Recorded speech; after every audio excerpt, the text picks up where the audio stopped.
नगर में बैठे हो, कमला नगर पास में है ना, चतुर्मास बिताने। चतुर्मास में कितनी बार जाएंगे आप कपिल जी? कितनी बार गुरु जी से मिलेंगे चतुर्मास में? आप रोज चले जाएंगे। कई लोग व्यापारी होंगे, दुकान जाते होंगे, तो रोज नहीं जा पाएंगे, कम से कम हफ्ते में एक बार तो जाएंगे ना। संडे सोमवार को बंदी है ना यहाँ सराफा मार्केट, सोमवार को जाएंगे, छुट्टी गुरुजी। जाके पूछेंगे गुरुजी कोई सामान वामान तो नहीं चाहिए, कहिए तो ले आवे। जिस भगवान ने सुग्रीव को सड़क से उठाकर महल में बिठाया और यहां तक कहा कि सुग्रीव राजपाट संभालो, मुझे भूलना मत, वो सुग्रीव चतुर्मास बीत गया, भगवान को देखने तक नहीं गया, भूल गया। जिस सुग्रीव को भगवान का दर्शन मिला, वो जब दर्शन करके भूल जा रहा है, हो हमारी आपकी क्या गिनती है? हम भूल जा रहे हैं तो कौन सी घटना हो जा रही है? हम भगवान को भूल रहे हैं, इसमें रोने की बात नहीं है। जब याद आ रही है बात कि भूल गए, तब से लग जाओ। जब याद आ जाए कि अरे हम तो भूल गए, माला जपना था भूल गए, लेके बैठ जाओ। जबते जबते चाय दिखाई पड़े, छूट गई माला, चाय पीने लगे, फिर याद आई छूट गई, फिर पकड़ लो। ये चलता रहे, भूलते रहे, लगते रहे, भूलते रहे, लगते रहे, अंत में भगवान भी सोचने पर विवश हो जाएंगे। बार बार भुलाता हूं, बार बार चला आता है, चलो कृपा करो। तब जाके भगवान की कृपा बरसेगी और तब आपका भूलना समाप्त हो जाएगा। छोड़ना नहीं। जिसको छोड़िएगा माई बाप बहुत दूर चला जाएगा, दूर दूर दूर, बहुत दूर हो गए। तुमसे आप और आपसे हुजूर हो गए, दूरी बढ़ती गई। सुग्रीव भगवान को भूले, आया भगवान को क्रोध, बोला प्रभु ने लक्ष्मण जी से, लक्ष्मण जिस बाण से मारा था बाली को मारूंगा, सुग्रीव को उसी बाण से मारूंगा। कब मारूंगा? आज नहीं कल मारूंगा। ते ही सरा हटाओ मूड कह काली। लक्ष्मण जी बोले प्रभु मारना है तो आज मारिए, कल क्यों मारना? आज ही मारिए। यहां एक सूत्र समझिएगा, राम जी कहना चाहते हैं किसी से लड़ाई करना हो, किसी से झगड़ा करना हो, किसी को मारना हो, बैर करना हो, तुरंत मत करिए। फिर पंडित जी को बुलाइए, 100 रुपया दे के प्रणाम करिए और कहिए पंडित जी थोड़ा मुहूर्त बताइए, लड़ाई वाला मुहूर्त कब का है? कल पे टालिए। फोन करके कहिए रविवार को तैयार रहना, 10 बजे का मुहूर्त निकला है, 10 बजे आकर तुमको 4 फाइट मारूंगा। क्यों? हो सकता है रविवार आते आते आपकी मति बदल जाए हो और आपका वैर आपके प्रेम में बदल जाए। किसी से वैर करना हो कल पे, और ठीक विपरीत सत्कर्म करना हो ना, तो कल पे मत टालिए माई बाप। कोई सत्कर्म करना हो उसको कल पे कदापि मत टालिए, क्या पता कब 8 नवंबर आ जाए।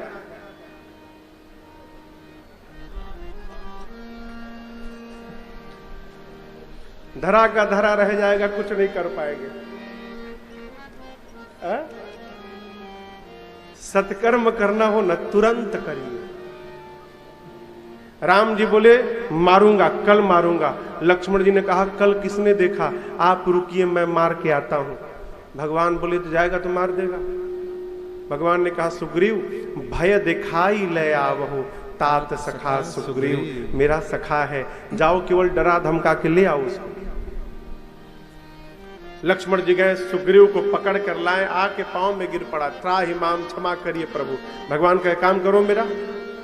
बुलाया कपियों को सुग्रीव जी ने, कहा पूरब जाओ, पश्चिम जाओ, उत्तर जाओ, सीता जी का पता लगाना, लेकिन ध्यान रहे 1 महीने के भीतर आना है, खाली हाथ आए तो मार डालूंगा। कंडीशन लगाया, कहा कि 1 महीने के भीतर आना है और खाली हाथ नहीं आना। आपको बतावें सुग्रीव जी ने कपियों को भेजा पूरब, पश्चिम, उत्तर, इस तीनों दिशाओं में सीता जी नहीं है। सुग्रीव को मालूम है न पूरब में है, न पश्चिम में है, न उत्तर में है। सीता जी कहाँ है? दक्षिण में। रावण दक्षिण लेकर गया है। सुग्रीव जी ने बानरों को क्यों दौड़ा दिया? जब मालूम है कि पूरब पश्चिम उत्तर में सीता जी नहीं है तो क्यों दौड़ाया? जिन बंदरों को दौड़ाया था ना, उन बंदरों से कुछ होने वाला नहीं था, केवल गिनती के लिए थे। सुग्रीव जी सोचे यहां छोड़ूंगा तो उत्पात करेंगे, सब लड़ाई करेंगे, मारामारी करेंगे, हमारा यही काम सबके झगड़े को सलटाए, अस्तु काम में लगाए रखो सबको। सूत्र मिल गया, एक काम में फंसाए रखो झूठे। खाली जिसको छोड़िएगा वो फिर कहता हूं उत्पात करेगा। सुग्रीव जी ने काम में लगा दिया। और इसके बाद 10 मुख्य जो सेनापति थे, जामवंत जी, श्री हनुमान जी, गव गवाक्ष, द्विविद, महेंद्र, सठ, निसठ, नल, नील, अंगद, इनको बुलाकर कहें आप 10 लोग मिलकर दक्षिण दिशा में जाइए, सीता जी का पता लगाइएगा। 1 महीने के भीतर आना है, लेकिन खाली हाथ नहीं, पता लगा के आना है। जो खाली हाथ आएगा वो मारा जाएगा।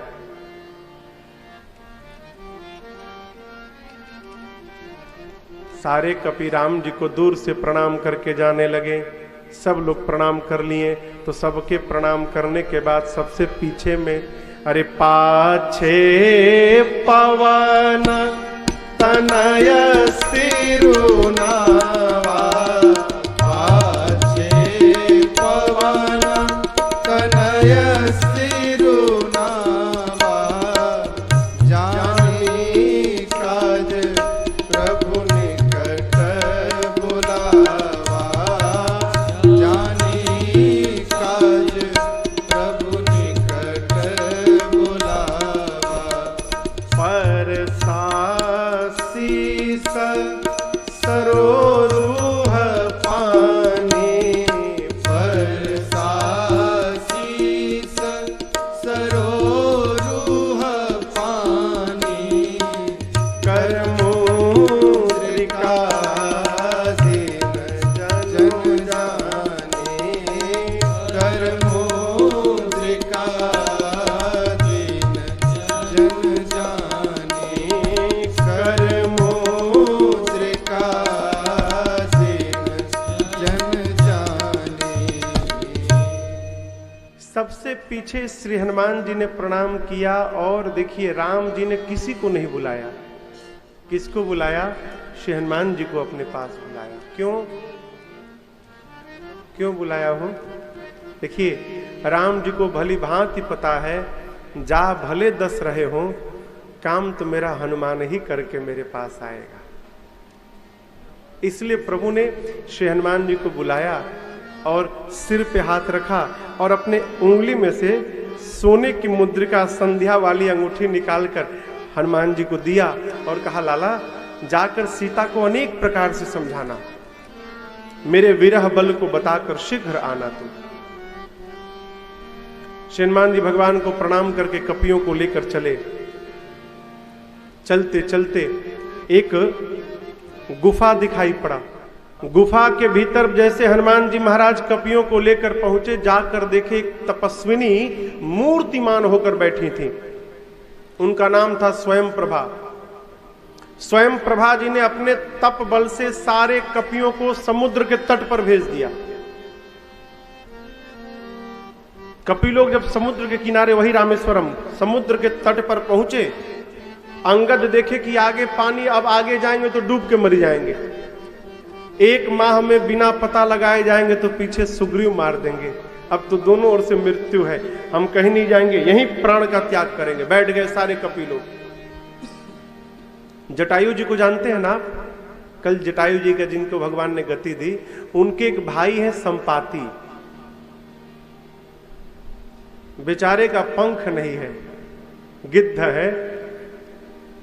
जहां कपि लोग बैठे थे वहीं एक पहाड़ पर गुफा में बैठे थे संपाति। बाहर निकलकर देखे इतने कपि बंदर मेरे पास आए हैं, आज सबको खा जाऊंगा। अंगद सुने तो कहे, प्रभु अभी अभी मरने का निर्णय लिया, तब तक आपने मारने की भी व्यवस्था बना दी। एक गिद्ध हमको खाने आ गए। एक गिद्ध जटायु थे जिन्होंने राम कार्य में प्राण त्याग दिया। संपाति सुने, जटायु बोले कपियों से, निर्भय हो जाओ, जटायु मेरे भाई थे। क्या भया मेरे भाई को? जामन जी ने पूरी कथा सुनाई। संपाति जी कपियों के साथ गए समुद्र के पास, अपने भाई को तर्पण किया। कहने लगे मैं और जटायु दोनों भाई थे। एक बार दोनों भाई सूर्य पर धावा बोल दिए। तेज किरणों से जब पंख जलने लगा तो मेरा भाई जटायु नीचे आ गया, मैं मारे अभिमान की ओर निकट गया, मेरे दोनों पंख जल गए, मैं धरा पर गिर पड़ा। तब एक चंद्रमा नाम के मुनि ने आकर हमसे कहा, त्रेता में राम जी के दूत सीता जी का पता लगाने जाएंगे, उन दूतों के दर्शन से संपाति तुमको नवीन पंख आ जाएंगे। इतना कहना था कि नवीन पंख आ गया, लगे पंख फुला के नाचने संपाति। जब पंख आ गया तो जामन जी ने कहा, हम आपका काम तो हो गया, अब हमारा काम करो। क्या काम? हम लोग सीता जी का पता लगाने आए हैं। सुने हैं कि गिद्ध बहुत दूर तक देख लेता है, तनिक आप देखो पानी के भीतर कहीं सीता जी दिखाई पड़ रही है। संपाति बोले अभी देखता हूं। तुरंत लगे देखने, बोले देख लिया। मैं देखा हूं तुम नाही गिद्धहि दृष्टि अपार। बोले मुझे दिख गई सीता समुद्र में 100 योजन दूर त्रिकुट पर्वत के ऊपर लंका नगरी है, जहां अशोक वाटिका में एक अशोक वृक्ष के नीचे वहां सीता बैठी है। अरे जैसे बताया कपि लोग नाचने लगे, वाह वाह पता चल गया, पता चल गया। और संपाति जी और सहायता करिए। बोले और कुछ नहीं करूंगा। क्यों? बूढ़ भयं नत करते हूं कछुक सहाय तुम्हारा। बूढ़ा हो गया हूं, शरीर में बल नहीं है। हाँ एक और सहायता कर सकता हूं। क्या? आप लोगों में से कौन जाएगा ये बता सकता हूं। जामन जी सारे कपियों को बोले सब लोग कतार में खड़े हो जाओ, ये देख के बताएंगे। बोले ना ना उसकी आवश्यकता नहीं है, ऐसे बताता हूं कौन जाएगा। कौन जाएगा?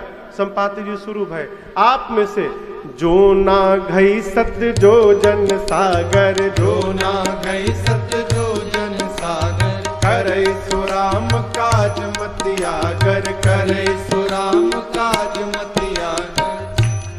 एक छलांग लगाकर 100 योजन मने 1200 किलोमीटर, एक छलांग लगाकर जो 1200 किलोमीटर की यात्रा कर सकता है वो राम जी का काम पूरा करेगा। अरे राम, सुनने की देरी थी, कपियों का चेहरा उतर गया। कौन जाएगा? संपाति जी बोले राम जी के दूत हैं आप लोग, शर्म नहीं आती? जिस भगवान के नाम को लेकर पापी से पापी जीव अपार भवसागर को पार कर जाता है, आप उस राम के दूत होकर कायरता दिखा रहे हैं। आप ही कार्य पूर्ण करेंगे, भरोसा करिए। संपाति बोल के चले गए। कपि लोग आपस में बात करने लगे, उनको थोड़ी जाना था। आए भाषण दिए गए, कौन जाएगा? वो कौन जाएगा? एक कपि ने कहा कि मैं 20 योजन जाऊंगा, मैं 20 योजन। दूसरे ने कहा तुम 20 जाओगे तो मैं 50 योजन चला जाऊंगा। जामन जी बोले बहुत सुंदर, और कोई आगे बढ़ो। 50 के आगे कौन जाएगा? एक ने कहा मैं 70 योजन जाऊंगा। वाह वाह, और कोई आगे बढ़े। 70 के आगे कौन जाएगा? एक कपि ने बहुत हिम्मत करके कहा जामन जी मैं 90 तक जा सकता हूं। अब 90 के आगे कोई ना बढ़े। तो जामन जी बोले 90 नहीं, 99 भी जाओगे तो पानी में डूब के मर जाओगे। 100 योजन जाना है। युवान है आप लोग, शर्म नहीं आती कहने में युवा है। मैं बूढ़ा हो गया, शरीर में पहले के समान बल नहीं रहा। जब भगवान बलि को बांधने के लिए आए और विराट रूप धारण किए, उस समय 2 घड़ी में मैंने भगवान की 7 परिक्रमा लगाई थी। युवावस्था थी, बूढ़ा हो गया हूं, बल नहीं है। आप युवान हैं, धिक्कार है आपकी युवानी पर। जब युवानी को ललकारा तो अंगद जी बोले कि मैं जा तो सकता हूं, वापसी की गारंटी नहीं है कि वापस आऊंगा। जामन जी मन ही मन बोले कि जब जाके आ ही नहीं पाओगे तो बीच में लबर लबर क्यों बोल रहे हो? अरे जाना नहीं है, जाके वापस भी आना है। सब अपना अपना बल बता लिए। श्री हनुमान जी महाराज गायब है वहां। जामन जी ने पूछा एक कपि से हनुमान जी कहाँ है? उसने कहा पता नहीं, झाड़ी के पीछे बैठ के क्या कर रहे हैं। जामवन जी सबको लेकर गए, जाकर देखे श्री हनुमान जी महाराज बड़े प्रेम के साथ बैठकर राम सिया राम सिया राम जय जय राम, राम सिया राम सिया राम जय जय राम, राम सिया राम सिया राम जय जय राम, राम सिया राम सिया राम जय जय राम। कहै रीछ पति सुनु हनुमाना, कहै रीछ पति सुनु हनुमाना, काचुक साधि रहे बलवाना, काचुक साधि रहे बलवाना, पवन तनय बल पवन समाना, पवन तनय बल पवन समाना, बुद्धि विवेक विज्ञान निधाना, बुद्धि विवेक विज्ञान निधाना, कवन सुकाज कठिन जग माही, कवन सुकाज कठिन जग माही, जो नहीं होई तात तुम पाही, जो नहीं होई तात तुम पाही। श्री जामवन जी ने कहा हनुमान जी आप कहिए, आप पार जाएंगे ना? पवन पुत्र हैं आप, पवन के समान आपका वेग है, संसार में कौन सा कार्य है जो आपके लिए असंभव है, आप नहीं कर सकते हैं, आप जाएंगे ना उस पर? हनुमान जी बोले मैं राम सिया राम सिया राम जय जय राम, राम सिया कीर्तन करो राम जय जय राम, राम सिया राम सिया राम जय जय राम, राम सिया राम सिया राम जय जय राम। जामवन जी बोले कीर्तन करने का समय नहीं है, 1 महीने में वापस जाना है, आप पार जाएंगे ना? आपको, आप कीर्तन करने आए हैं, आप हम लोग साथ कीर्तन करने आए हैं, आपको पता है आप क्यों आए हैं यहाँ पर? बोले नहीं मालूम। आपको नहीं मालूम आप क्यों आए हैं? हनुमान जी बोले नहीं मालूम, भूल गया क्यों आया हूं। तब जामवन जी ने कहा आप यहाँ पर राम काज लगी तव अवतारा,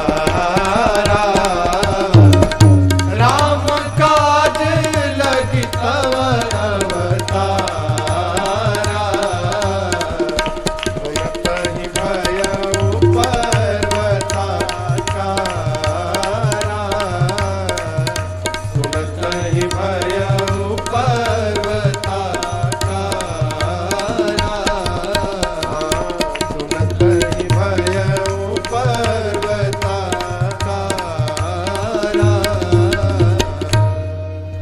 जामवन जी से हनुमान जी ने पूछा मैं क्यों आया हूं, मेरा आने का उद्देश्य? जामवन जी बोले राम काज लगी तब अवतारा, आपका अवतार केवल और केवल राम कार्य के लिए भया है। हनुमान जी सुने राम काज लगी मम अवतारा, मेरा अवतार राम कार्य के लिए, सुनत ही तुरंत भयउ पर्वताकार।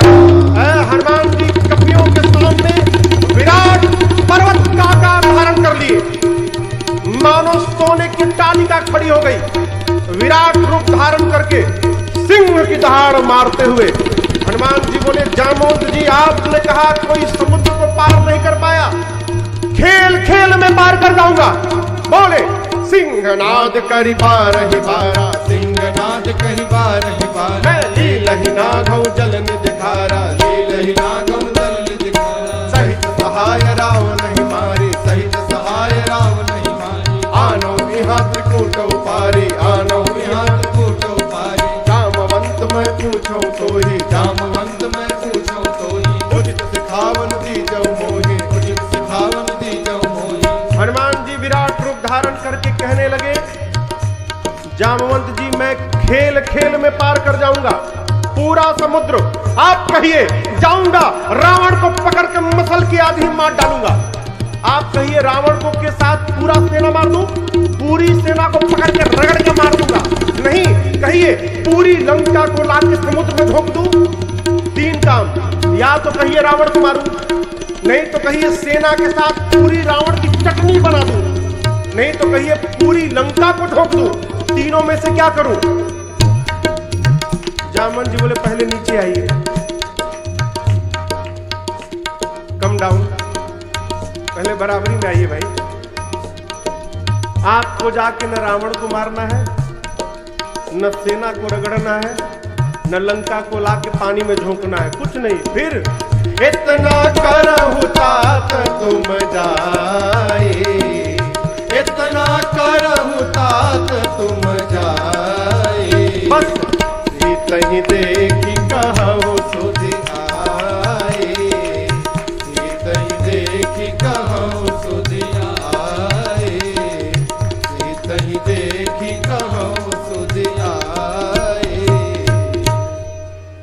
जामन जी ने कहा कुछ मत करिए, चुपचाप जाइए, सीता जी को देखिए और आकर राम जी को सूचना दीजिए।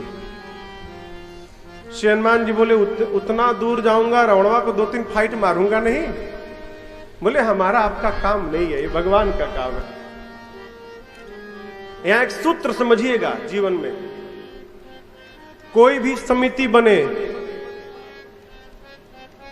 कोई भी समिति बने, कोई भी ग्रुप बने, कोई भी दल बने, उसमें 1-2 वृद्ध का होना बहुत आवश्यक है। क्यों? सब युवान भाई लोग रहे, गरम खून, जहां बात से बात बन जाए वहां जाकर लाठी डंडा कर लेंगे, गरम खून हो।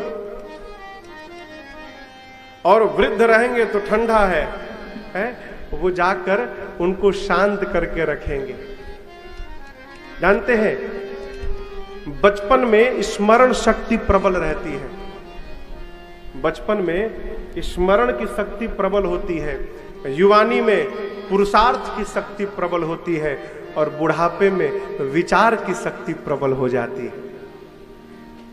वृद्धावस्था जो विचार कर सकती है ना, वो ना युवानी कर सकती, ना बचपन कर सकता। कथाओं में तो हम बार बार कहते हैं, वो घर बैकुंठ है जिस घर के आंगन में बालक खेलता है, और जिस घर के द्वार पर वृद्ध बैठा रहता है, वो घर साक्षात बैकुंठ है। दरवाजे पर वृद्ध बैठा है, बुजुर्ग बैठा है, घर का मुखिया बैठा है, आंगन में बालक खेलता है, साक्षात बैकुंठ है। अभी हमारे रामनिवास भी अब 2 दिन पहले हमको एक कथा सुना रहे थे, मैं चुपचाप बैठ कर सुन रहा था। ये बुजुर्ग के सम्मान की, एक लड़का लड़की कहीं पढ़ रहे थे तो दोनों में प्रेम हो गया। घर वालों ने निर्णय किया ठीक है शादी करेंगे, लेकिन लड़की के जो पिता थे वो बड़े समझदार थे, कहे कि मैं बेटी को उसी घर में दूंगा जिस घर में वृद्धों का सम्मान होता हो।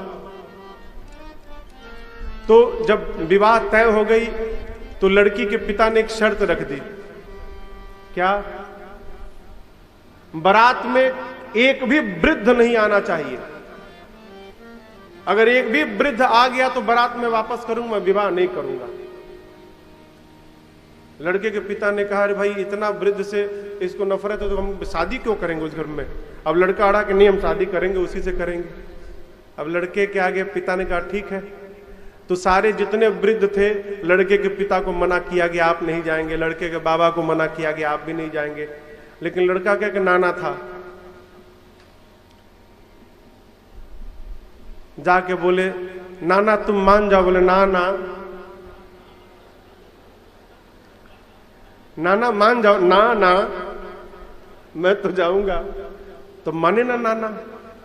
तो बाबा ये काम किया जाए, बस के जो पीछे में डिक्की है ना, नाना को उसी में गद्दा उद्दा लगा के बंद करो। मानेगा नहीं, नाना बोल रहा है नाना। तो बस के पीछे गद्दा बिछा के, जो लग्जरी बसों के पीछे बहुत बड़े डिक्की होते हैं, तो उसमें गद्दा उद्दा बिछा के सुला दिया गया नाना को। कहा निकलना मत इसमें से। बारात पहुंची, सारे युवा लोग गए थे।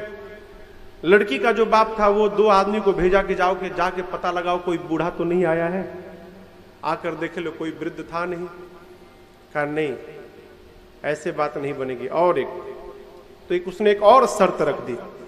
कहा देखिए बारात तो आप लेकर आए हैं, लेकिन हमारे यहाँ का असली जो मुख्य शर्त है वो मैंने आपसे बताया ही नहीं।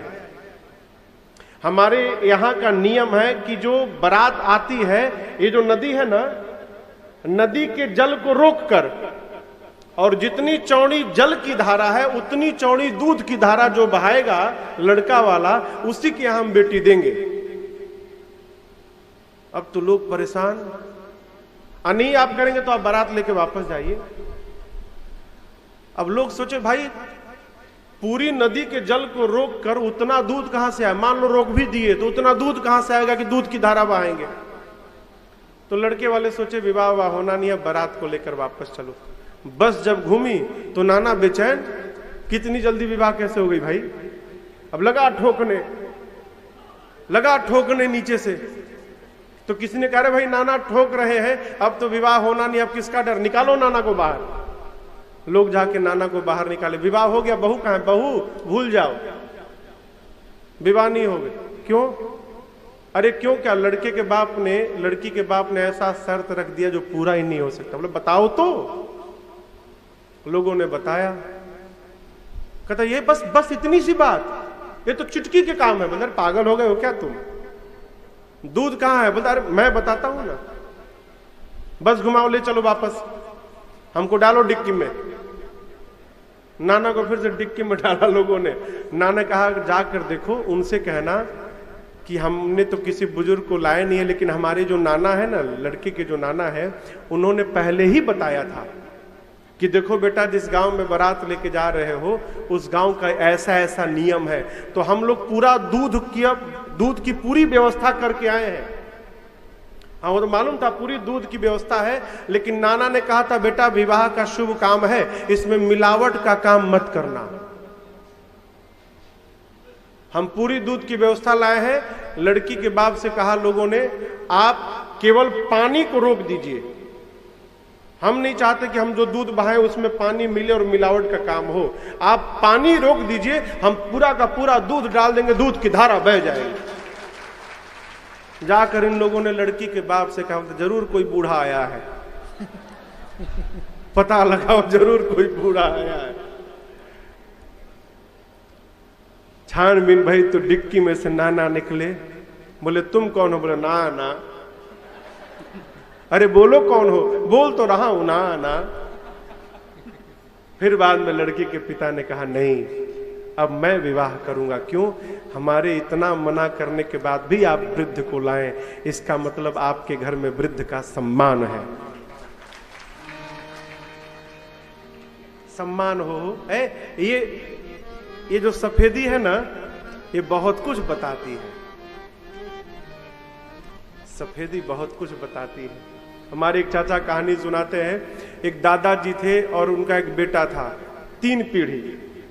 भोलानाथ जी भैया का क्या नाम है, अतुल, उनका भी बेटा है, 3 पीढ़ी। भोलानाथ जी, अतुल जी, उनका क्या नाम है, अंश। आप ही पे कह रहा हूं, ऐसे आप दिख ले इसलिए आपसे कह रहा हूं। भोलानाथ जी और अतुल जी दोनों लोग एक साथ गार्नियर का डाई लेकर, काला करने वाला नेचुरल ब्लैक, और एक साथ खड़े होकर बाल में लगा रहे थे। तब तक जो इनका पोता है अंश, वो आया। दादाजी क्या कर रहे हैं आप। बेटा देखते नहीं हो, सफेद बाल को काला कर रहा हूं। पिता के पास गया, पिताजी आप, तो भी बोले दिखाई नहीं पड़ता, सफेद को काला कर रहा हूं। अच्छा, वो गया, थोड़ी देर में एक कटोरी में सफेद पेंट लेके आया, पेंट, सादा पेंट लेके आया, ब्रश लेके आया। दादाजी, बेटा और पोता बगल में, वो खड़ा होकर पूरा काला बाल सफेद करने लगा। बाबा जी और बेटे ने मिलकर पूछा पोते से, तू क्या कर रहा है। बोला दिखाई नहीं पड़ता, काले को सफेद कर रहा हूं। क्यों। बोला घर में कोई तो बूढ़ा दिखाई देना चाहिए।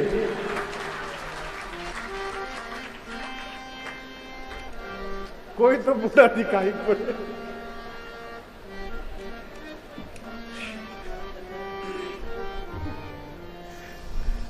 वृद्ध का सम्मान हो, जीवन की पूंजी है।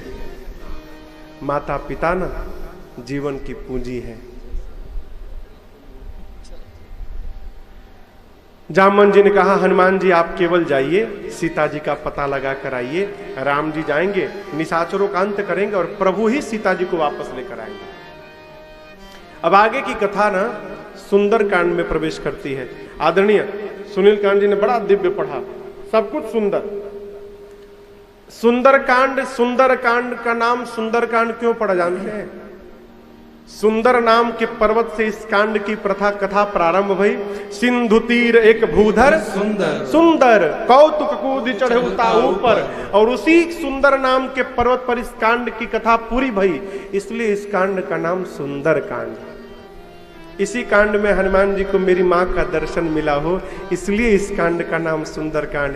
इसी कांड में हनुमान जी को पहले सीता जी ने बेटा कहा, फिर राम जी ने बेटा कहा, इसलिए इस कांड का नाम सुंदर कांड। इसी कांड में राम जी की सूचना सीता जी को मिली, सीता मैया की सूचना राम जी को मिली, इसलिए सुंदर कांड। इसी कांड में विभीषण जी को भगवान का दर्शन मिला, इसलिए कांड सुंदर कांड। इसी कांड में भगवान ने हनुमान जी को अनपायनी भक्ति प्रदान की, इसलिए कांड सुंदर कांड। इसी कांड में भगवान ने विभीषण जी का राज्याभिषेक करके लंका का राजा घोषित कर दिया, इसलिए कांड सुंदर कांड। अनेक कारण है। पूज्यपाद गोस्वामी जी ने 3 श्लोक लिखे प्रारंभ में। जामवंत जी की बात श्री हनुमान जी को बड़ी अच्छी लगी। कौन सी बात? चुपचाप जाइए, पता लगाकर आकर भगवान को बताइए। बाबा कहते हैं, जामवंत के बचन सुहाए, सुनि हनुमंत हृदय अति भाए। तब लगी मोहि परिखेहु तुम भाई, सहि दुख कंद मूल फल खाए। तब लगी मोहि परिखेहु तुम भाई, सहि दुख कंद मूल फल खाए। जामवंत जी की बात हनुमान जी को बड़ी अच्छी लगी। हनुमान जी ने कपियों से कहा, जब तक मैं वापस ना आ जाऊं हिलिएगा मत, यहां से यहीं रहिए। क्यों? हम रहते ना तो कहते आप लोग जाइए, जाकर कहिएगा हनुमान गए हैं, पता लगा क्या है, आप लोग जाइए। क्यों? सब लोग चले जाएंगे, बाद में पता लगाकर हम जाएंगे तो कहा जाएगा कि हनुमान ने पता लगाया। हनुमान जी बोले, जाना मत, रुके रहना। क्यों? पता लगा कर आऊंगा और सबको साथ में लेकर जाऊंगा, फिर कहा जाएगा किसी एक ने नहीं, सबने मिलकर पता लगाया है। ये भक्त का स्वभाव है। कथा कौन करा रहा है? ये कथा कौन करा रहा है? भोलानाथ जी करा रहे हैं, कपिल नागर जी करा रहे हैं, सुनील जी करा रहे, कोई नहीं करा। पूरा बल्केश्वर भक्त मंडल मिलके ये कथा करा रहा है, कोई नहीं करा रहा है। भक्त अपनी उपलब्धि को भी अपनों में बांट देता है। भक्त अपनी उपलब्धि को भी अपनों में बांट देता है। और जो नहीं होता है भक्त, उसका काम करे दूसरा कोई, और वो अपना केवल बिल्ला बना के रखता है। बिल्ला समझते हैं ना, नेम प्लेट। सामान बनाया दूसरे ने, उसने बाद में जाकर अपना नेम प्लेट चिपका दिया, मेड बाय मी। ये भक्त का स्वभाव नहीं है। भक्त तो करता भी नहीं है। भक्त नहीं करता, भक्त तो कहता है क्या? अरे करते हो मेरे राघव,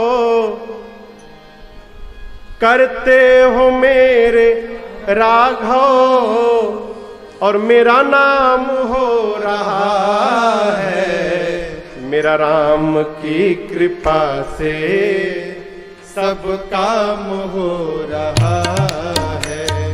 मेरा राम की है, सब काम हो रहा है। करते हो मेरे राघव, और मेरा नाम हो रहा है। मेरा तो बस आपकी कृपा से सब काम हो रहा है। इसको ना जपने वाला मंत्र बना लीजिए। कैसे हुआ है? सब प्रभु की बड़ी कृपा है, बरस रही है, बरस रही है। कुछ ना हो तब भी कहिए, प्रभु बड़ी कृपा आपकी। आओ, बड़ी कृपा। श्री हनुमान जी ने कहा, आप लोग जाइएगा मत, मैं जाता हूं, पता लगा कर आता हूं। प्रभु के नाम का जय घोष करके चले। आपको बतावें, समुद्र में एक पर्वत है जिनका नाम है मैनाक। पहले पर्वतों के पंख होते थे। ये निशाचर लोग, असुर लोग पर्वतों पर बैठ के उसको रथ बना लेते थे उड़ उड़ के देवताओं को त्रास देते थे। इंद्र को आया एक दिन क्रोध, निकाले वज्र, सभी पर्वतों के पंखों को काट दिए।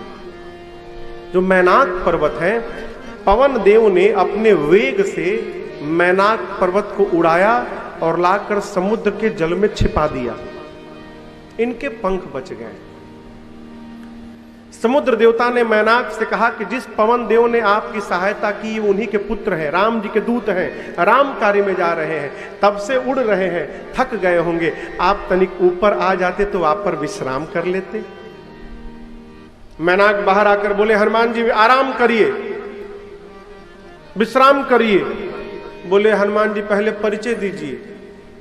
तो मैनाक बोले, मैं आपके पिताजी का मित्र हूं। हनुमान जी बोले, पिता का मित्र पिता तुल्य होता है, रुकिए काका जी, पहले मैं आपको प्रणाम कर लूं। हनुमान तेहि पर साकर पुनि कीन्ह प्रणाम। बोले, विश्राम, राम काज कीन्हे बिनु मोहि कहाँ विश्राम। जब तक भगवान का कार्य पूर्ण नहीं कर लेता तब तक विश्राम नहीं कर सकता मैं। प्रणाम करके चल पड़े। जिसके जीवन का लक्ष्य निर्धारित है उसको विश्राम का त्याग कर देना चाहिए। जिसने अपने जीवन का लक्ष्य देख लिया, मुझे ये बनना है, मुझे ये करना है, आराम नहीं करना। जो देखिए जीवन में, अभी आपसे कहा, युवा अवस्था में पुरुषार्थ शक्ति प्रबल रहती है। जिसको बनना है, जिसको पहुंचना है, जिसको मिटना है, जिसको अटकना है, जिसको भटकवानी में होता है, न बचपन में होता न बुढ़ापे में। हम तो बच्चों से कहते हैं 25 साल मान के चलिए, पढ़ने की औसत आयु 25 साल। जो 25 साल तक अपनी निद्रा का त्याग करके, अपने मन को बस में करके और पढ़ाई पर पूरा चित्त केंद्रित कर दिया, 25 साल, उसका पूरा जीवन आनंदमय बीतेगा। प्रारंभ में तप करोगे तो जीवन आनंद में बीतेगा, और प्रारंभ में आनंद कर लोगे ना हो तो बुढ़ापे तक तपना पड़ेगा और खटना पड़ेगा, फिर आनंद का नामो निशान नहीं रहेगा जीवन में। पहुंचने वाले को, बनने वाले को आराम से कुछ नहीं मिलता है। वो जीवन में आराम से कुछ नहीं मिलता। आराम से जो मिल भी जाता है वो जीवन में टिकता नहीं है। टिकता तो वही है जो तपने के बाद मिलता है। कोई हो, राजन हो चाहे आप हो। मैंने आपसे बताया 3 साल नहीं, क्या 2013 ना, 2013 में राजन वहां बैठे थे। 5 साल में ठाकुर